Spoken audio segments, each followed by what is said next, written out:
que vous êtes en joie. J'aimerais être aussi en joie comme vous, mais malheureusement, moi, j'ai des problèmes. Non, franchement, j'ai trop de problèmes. J'ai trop de problèmes. Et ça, c'est un problème qui est arrivé dans mon village. Franchement, ça fait que ça me rend un peu triste, quoi. Parce que vous vous rendez compte, la situation est tellement grave, tellement alarmante, chaotique. Je voudrais même dire qu'on est en train de frôler l'hécatombe, quoi. Vous pouvez pas y... Non, sérieux. Sérieux. Sérieux. Parce que vous êtes en joie comme ça, mais vous n'êtes pas au courant, vous n'êtes pas au courant. Vous ne savez même pas qu'ils ont enterré le maire de mon village vivant. Non. Sérieusement. Et ce qui s'est passé, c'était simple. Il avait fait un accident brusque, violent. Un accident vraiment qui a fait parler de toute la zone pendant un bon moment. Lorsque les villageois ont appris que le maire a fait un accident, ils se sont organisés. Ils ont fait une délégation, ils se sont déportés sur le lieu de l'accident avec un cercueil. Dès qu'ils sont arrivés, ils n'ont pas cherché à poser question, ils ont pris le maire, ils l'ont mis automatiquement dans le cercueil et direction le cimetière. C'est quand ils sont arrivés au cimetière, au moment où on devait le mettre dans la tombe, que le maire a commencé à s'agiter.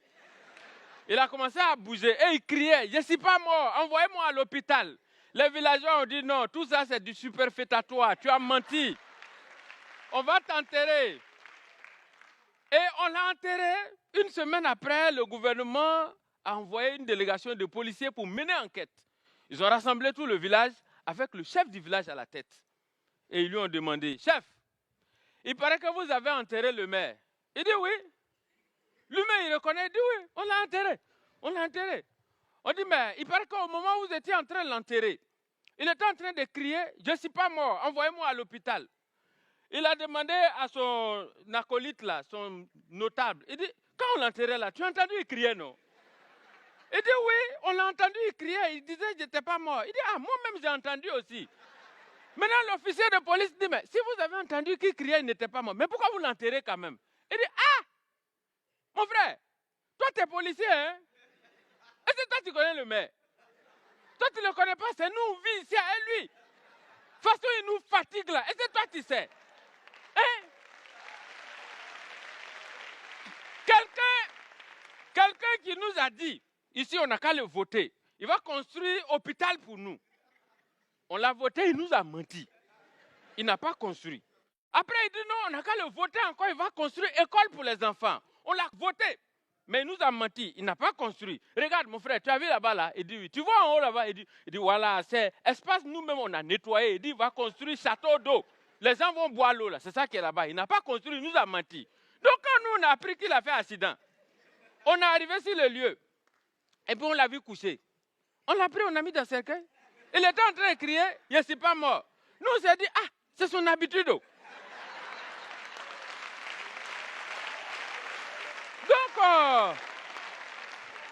nous on l'a pris, on l'a mis dans le cercueil, on l'a enterré, c'est fini. Maintenant, il y a un qui demande, mais officier, donc il n'était pas mort, hein? Il dit non, il n'était pas mort. Il dit, mais donc allons le déterrer alors. Il dit, mais il est mort maintenant. Il dit, voilà, il t'a dit, voilà, tu as vu ce qu'il nous fait ici d'habitude là, non? Quelqu'un qui dit il n'est pas mort. Tu vois? Quelqu'un qui dit il n'est pas mort. On dit on s'en va le déterrer. Il dit il est mort maintenant. Tu as vu? Il n'a même pas une seule parole. Tu dis une chose le matin, le soir tu dis autre chose. Vraiment, les politiciens...